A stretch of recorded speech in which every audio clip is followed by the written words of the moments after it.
Muy bien, compañeros y compañeras, continuamos desarrollando el tema del sistema económico neoliberal y estábamos hablando sobre las denuncias o las protestas que hace este sistema económico ante lo que es el modelo de Estado benefactor o nuevo trato.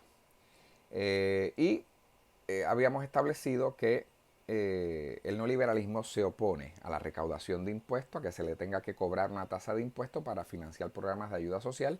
Entiende que el pobre es pobre porque así él mismo se lo ha buscado. Esa ha sido la consecuencia de su carácter poco emprendedor, ¿verdad?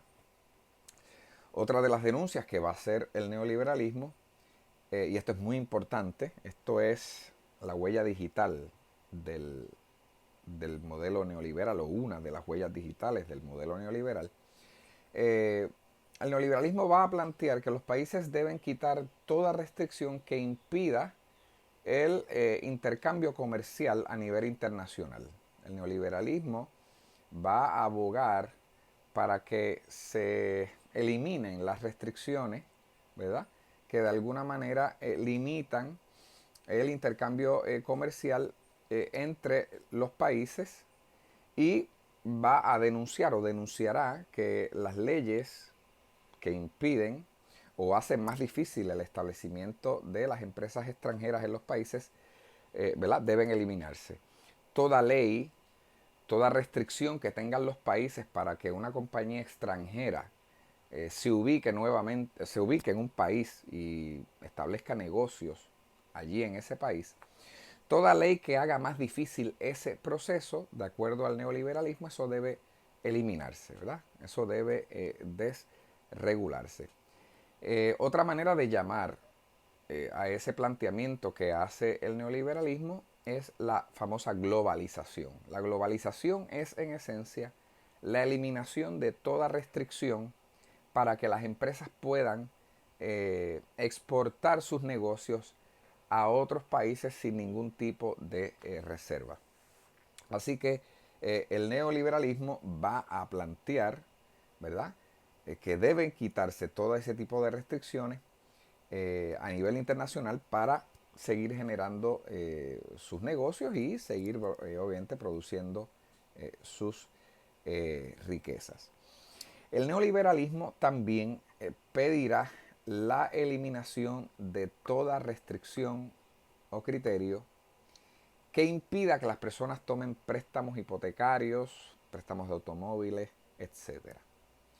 El neoliberalismo, ¿verdad?, va a entender que si la banca elimina esos criterios, ¿verdad?, eh, eso va a provocar mayor crecimiento económico. Por ejemplo, para que podamos entender a grosso modo lo que estamos planteando y lo que el neoliberalismo quiere consignar. Por ejemplo, eh, a usted, a usted no, si usted tiene un mal crédito, si usted no hace un buen historial de crédito, a usted es muy difícil que le presten dinero o que le aprueben la compra de una casa o de un vehículo. Lo primero que va a ver el banco para decidir si le presta dinero o no es su historial de crédito, ¿verdad? Y bueno, y siguiendo unos parámetros y siguiendo unos indicadores, ¿verdad? Siguiendo también unas restricciones, siguiendo también el cumplimiento de ciertas leyes, de ciertas normas dentro de lo que es la banca, etcétera, etcétera, etcétera. Bueno, pues si usted finalmente tiene buen crédito, pues se le aprueba la compra de su casa o se le aprueba la compra de su vehículo. Ahora, el neoliberalismo, una vez más, como lo que busca es la desregulación, las menores limitaciones, ¿verdad? Apoya la total desregulación. El neoliberalismo también va a protestar contra, contra todos esos criterios y contra todas esas exigencias al momento de usted solicitar un préstamo. El neoliberalismo va a decir, mira, óbiense todo ese proceso, apruébenle el préstamo, apruébenle la casa, apruébenle el carro, total, pues si no puede pagar, pues se busca otras maneras. Y obviamente, pues la idea es seguir acumulando su capital, seguir acumulando su riqueza, eh, sin las mayores consecuencias que eso pueda tener. Eso fue lo que ocurrió en el 2008 en Estados Unidos. En el 2008, bajo la presidencia de George Bush hijo, y cuando entraba ya Obama a la presidencia, se dio un colapso muy grande en la banca por esto mismo, porque comenzaron a comenzaron a quitar las regulaciones para que la gente pudiese tener su casa, y eso finalmente, cuando la gente no pudo pagar, cuando la gente no se vio capaz de cumplir con sus obligaciones, eso provocó un efecto en cadena que provocó el colapso de la banca, y el gobierno de los Estados Unidos tuvo que rescatar a el sector empresarial inmobiliario para que pudiese sobrevivir, ¿verdad? Que eso es otra de las dimensiones del neoliberalismo, ¿verdad? El neoliberalismo es muy crítico contra el Estado, pero cuando se ven aprietos por sus medidas sin límite, ¿verdad? Cuando se ven aprietos, rápido entonces pide que el gobierno tenga que rescatarlo, ¿verdad? Así que eso es una paradoja. Por un lado el Estado es malo, por un lado el Estado debe estar distante, pero por el otro el Estado es bueno para que me rescate de la quiebra por mis malas decisiones en términos empresariales, en términos financieros, ¿verdad? En términos económicos. Eh, es como si el Estado fuera a rescatar y a premiar la irresponsabilidad de estos sectores ante toda esa desregulación, ¿verdad? Ante todo el desarrollo de negocios sin ningún tipo de reservas y de cuidados, ¿verdad?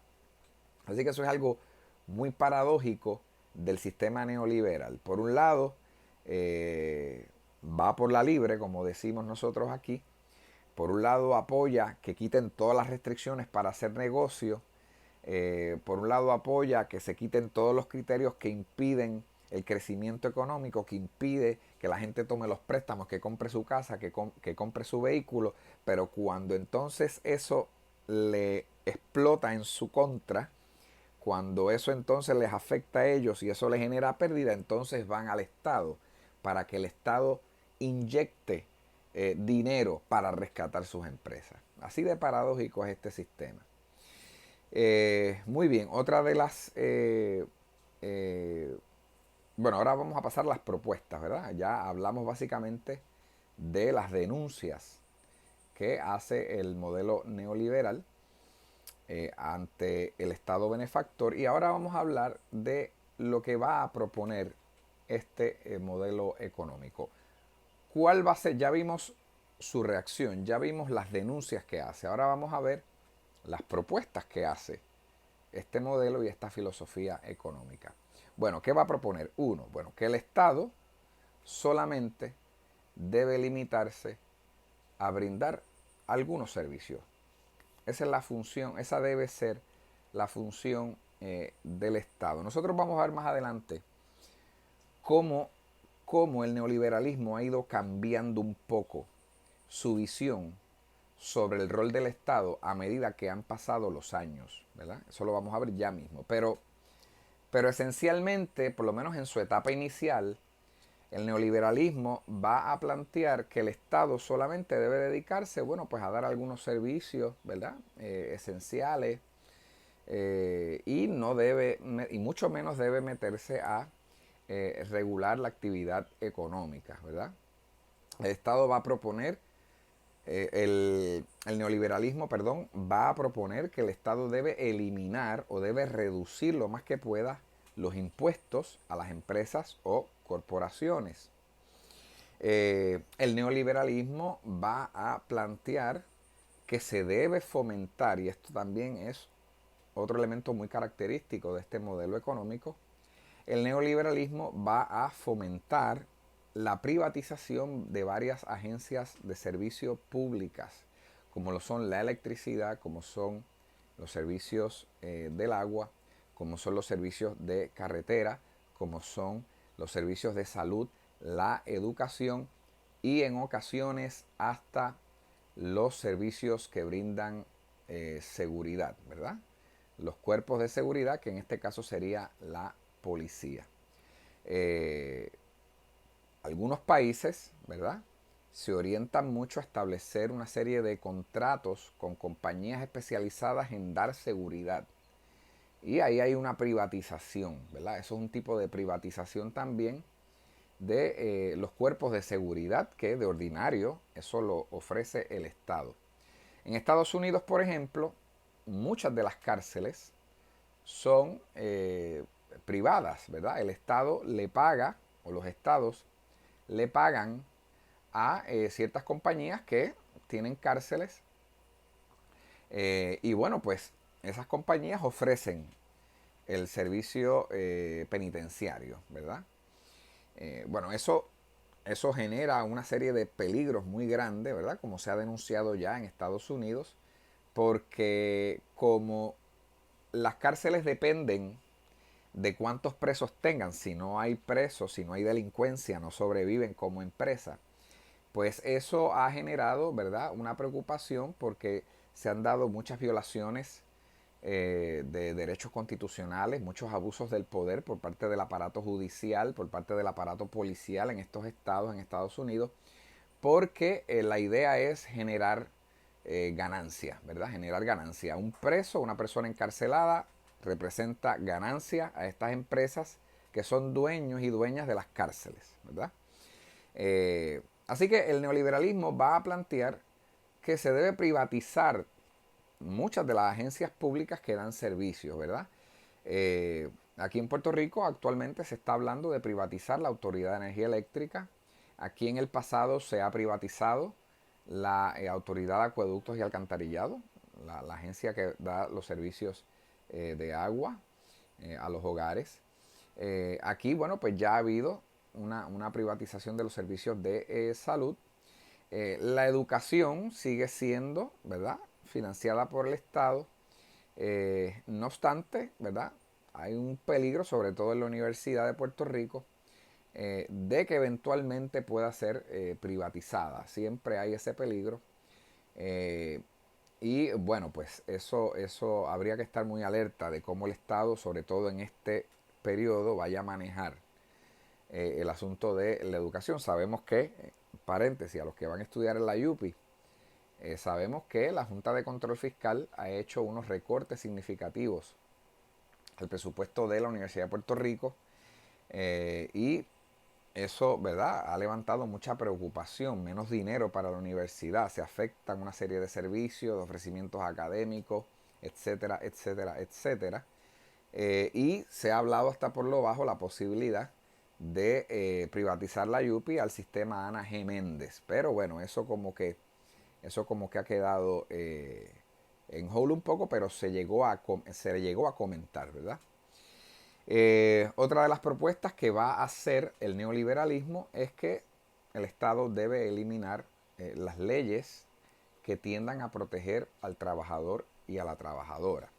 El modelo neoliberal va a abogar para que se hagan reducciones o eliminaciones a beneficios que tienen los trabajadores y trabajadoras y reducciones o eliminación de derechos laborales. Y eso en Puerto Rico, pues lo hemos visto aquí, precisamente hace como unos 2-3 años atrás, donde el gobernador renunciante, Ricardo Rosselló, aprobó junto con la legislatura, ¿verdad?, con el cuerpo legislativo, aprobaron una ley de reforma laboral que reducía las licencias de enfermedad, de vacaciones, el tiempo de la permanencia o del periodo probatorio para otorgarle la permanencia a un trabajador. Así que eso lo vimos, ¿verdad? Nosotros en Puerto Rico hemos recibido muy de cerca el impacto de este modelo económico, ¿verdad? El neoliberalismo va a fomentar y va a plantear la contratación sin beneficios. Esos son los famosos trabajos por contratos o, como le dicen por ahí, por servicios profesionales. Cuando usted lo contratan de esa manera, pues la ley establece que usted no tiene derecho a ningún beneficio como plan médico, ¿verdad? O seguro por desempleo si es que esa empresa o ese patrono lo cesantea, lo deja sin empleo.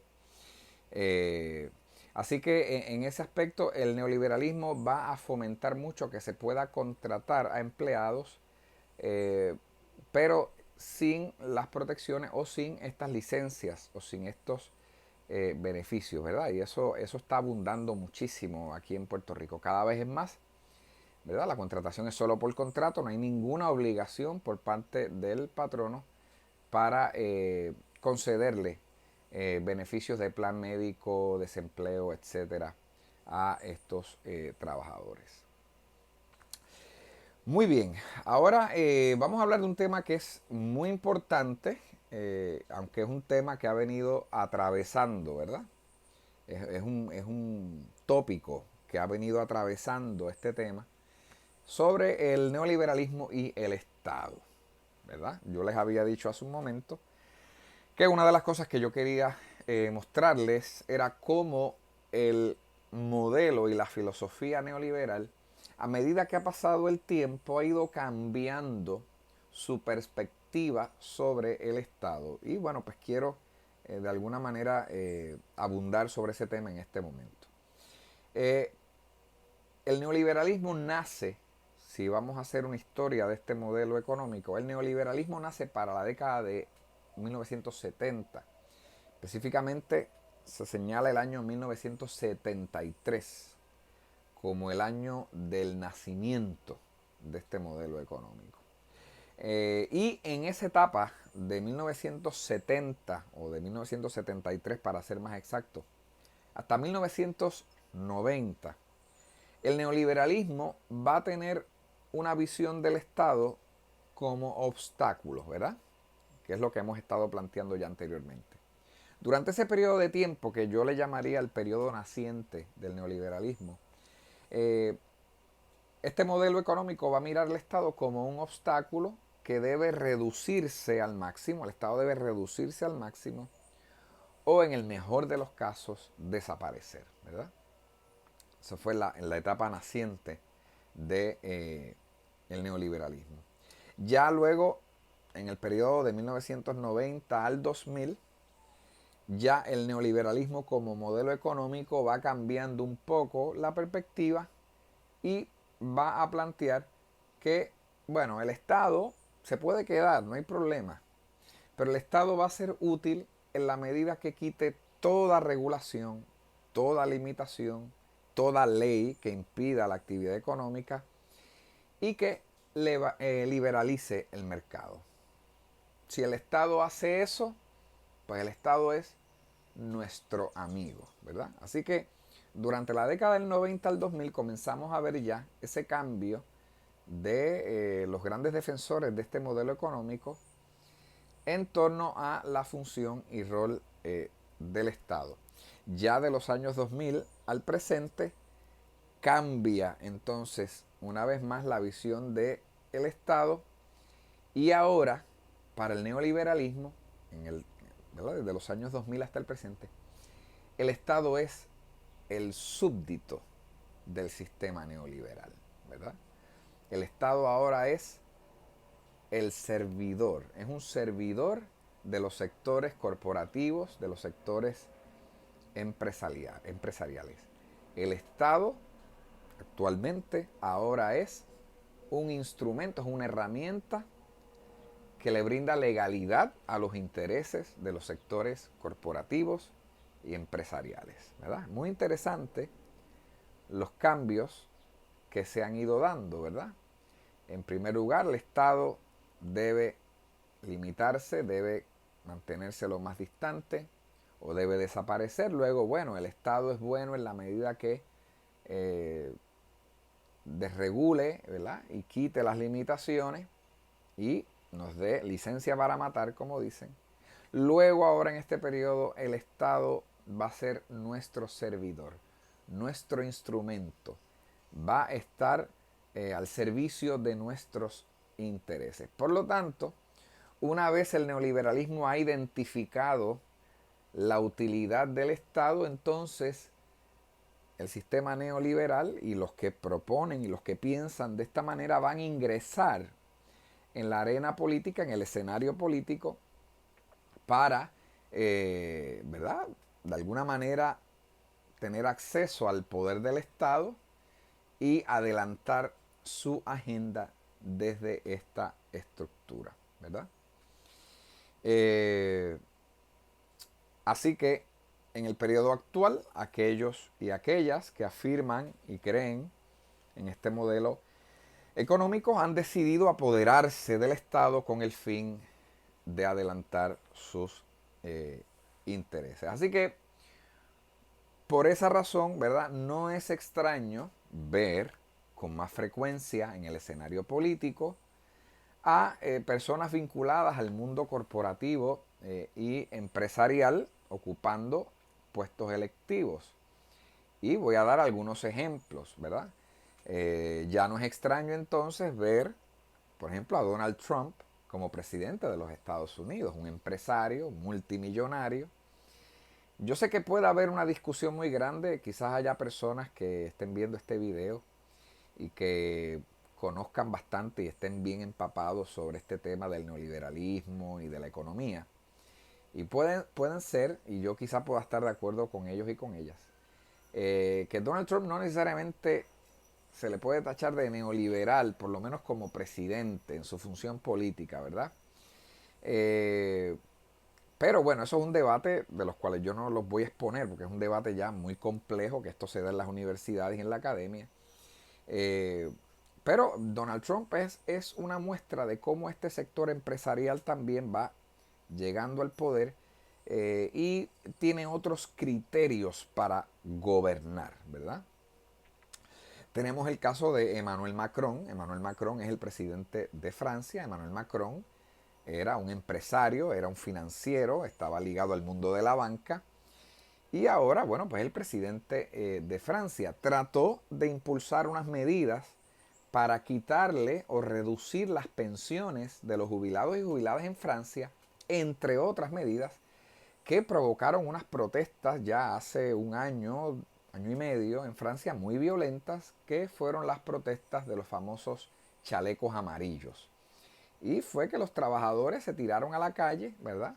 Ante medidas neoliberales que buscaban quitar beneficios, que buscaban quitar, ¿verdad? Protecciones que ya el Estado de ordinario le da a las personas. Y bueno, pues la gente aquí en Francia se tuvo que tirar a la calle y fueron manifestaciones muy violentas que generaron heridos, ¿verdad? Y mucha inestabilidad. Pueden buscar de eso en YouTube. Hay muy buenos documentales y muy buenos reportajes sobre lo que fue la huelga de los chalecos amarillos en Francia. Esos movimientos y esas movilizaciones los produce políticas neoliberales a través del presidente Emmanuel Macron. Tenemos a Sebastián Piñera en Chile. Sebastián Piñera, economista, financiero, fue uno de los miembros del gabinete bajo el dictador Augusto Pinochet en la década de 1980. Y Sebastián Piñera ha venido estableciendo una serie de medidas también de carácter neoliberal económicas que han provocado un estallido social en Chile. Ustedes sabían que hace unos meses atrás, los que no lo sabían lo van a saber ahora, pero algunos estudiantes, algunos quizá de ustedes están al tanto, estuvieron al tanto de esto. En Chile se dieron unas manifestaciones muy violentas por medidas de índole neoliberal. ¿Qué ocurrió? Bueno, que Chile aumentó el precio de los boletos del subterráneo, del subway allá en Chile, que es el principal medio de transporte de la gente, y quienes se iban a beneficiar de eso es la compañía privada que administra los subterráneos, ¿ves? Una vez más, el sector privado, ¿verdad? Apoderándose de agencias de servicio de la ciudadanía y, bueno, pues buscando la manera de engrosar sus arcas económicas. Y eso provocó un estallido social muy, muy, muy serio y eso hasta ha provocado y está provocando que se pueda enmendar la Constitución, ¿verdad? una lucha social muy grande, pero una vez más por medidas neoliberales. Y tenemos la exministra de Inglaterra, Theresa May. La exministra de Inglaterra renunció hace unos meses a su posición como primera ministra de Inglaterra. Pero ¿qué quiero yo resaltar con el caso de Theresa May? Que viene del mundo empresarial, trabajó para el Banco de Inglaterra.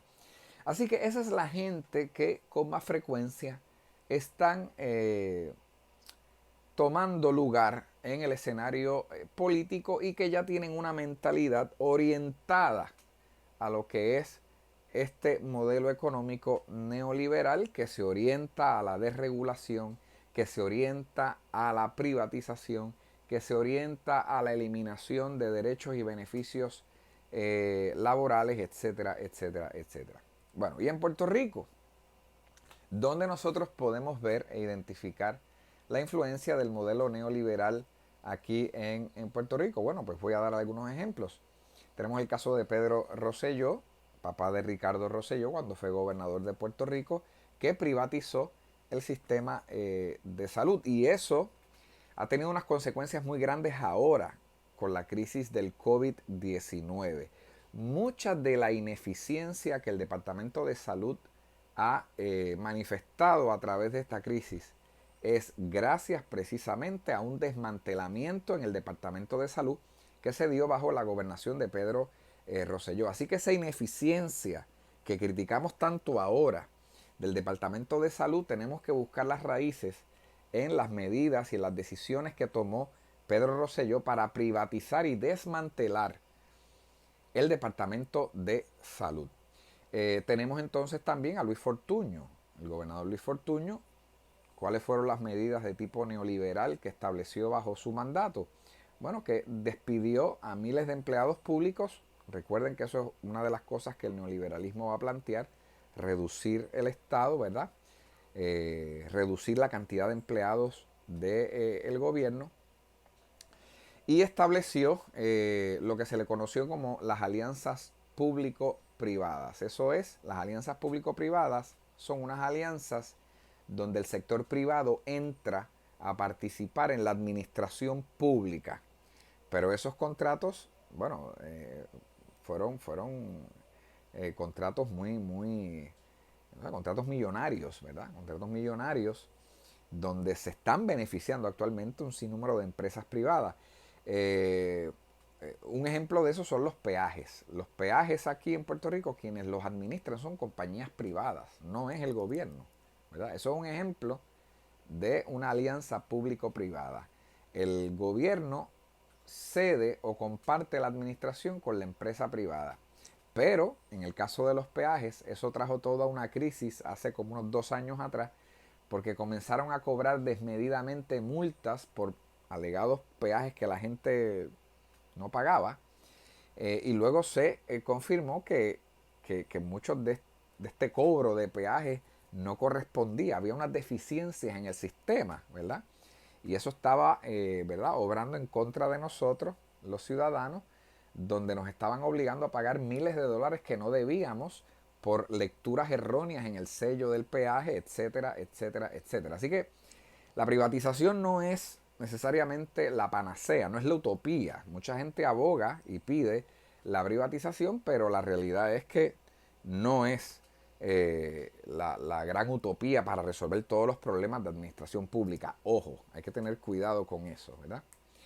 Y bueno, tenemos entonces en el caso de Ricardo Rosselló, que impuso la reforma laboral que mencioné hace un momento, que le quitó beneficios a empleados del sector público como días de enfermedad. Hubo una reducción en los días de enfermedad, hubo una reducción en los días de vacaciones, y se extendió dramáticamente el periodo probatorio.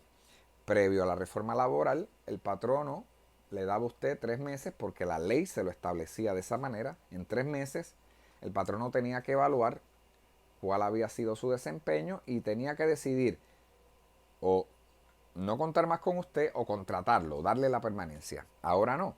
Ahora el patrono tiene la libertad de decidir cuándo le da la permanencia a usted. Tiene hasta 9 meses. Mucho tiempo. Tiene hasta 9 meses para darle a usted la permanencia. Si a los 9 meses él entiende que usted no ha hecho su trabajo, lo despide, ¿verdad? Hay algunos patronos que están dando hasta 6 meses. Como quiera es mucho tiempo, ¿verdad? Porque fácilmente, o sea, 9 meses estamos hablando de casi un año. Lo puede tener trabajando usted prácticamente por un año y bueno, para evitar pagarle los beneficios, plan médico, porque una vez lo hagan permanente le tienen que pagar plan médico, etcétera. Para evitarse pagar eso, pues no le renueva más el contrato. Así que esa fue la reforma laboral que se aprobó hace unos años atrás gracias a Ricardo Rosselló y a la legislatura actual, pero demuestra una vez más, ¿verdad?, el impacto de estas políticas neoliberales. Y tenemos, bueno, la mayor manifestación del modelo neoliberal lo tenemos en la Junta de Control Fiscal, ¿verdad? Ustedes saben que en el 2016 fue nombrada por el Congreso de los Estados Unidos una Junta de Control Financiera que controla gran parte del gobierno de Puerto Rico. Son los que deciden cómo se administra el dinero. ¿Por qué nombran esta Junta de Control? Bueno, la nombran para garantizar que se le dé el pago a los que nos prestaron dinero. Yo sé que esto es un tema muy complejo, ¿verdad? Eh, pero básicamente la Junta de Control Fiscal lo que persigue es eh, organizar las finanzas del país a través de recortes en la jornada laboral, a través de despidos en el sector público, recortes en las ayudas sociales, etcétera, para entonces garantizar, a través de esos recortes, garantizar el pago de las empresas y las corporaciones que nos prestaron dinero eh, para poder manejar algunos gastos, ¿verdad? Y quienes componen esa junta de control son personas del sector financiero, no son políticos, son financieros, ¿verdad?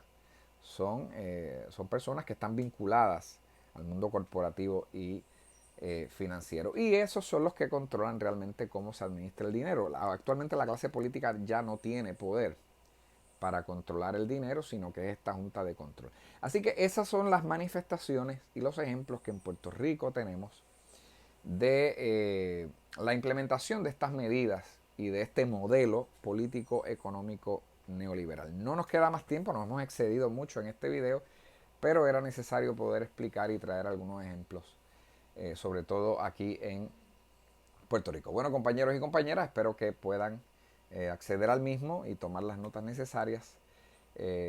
Por mi parte, bueno, pues culminamos entonces la experiencia hasta aquí. Muy buenas tardes a todos y a todas.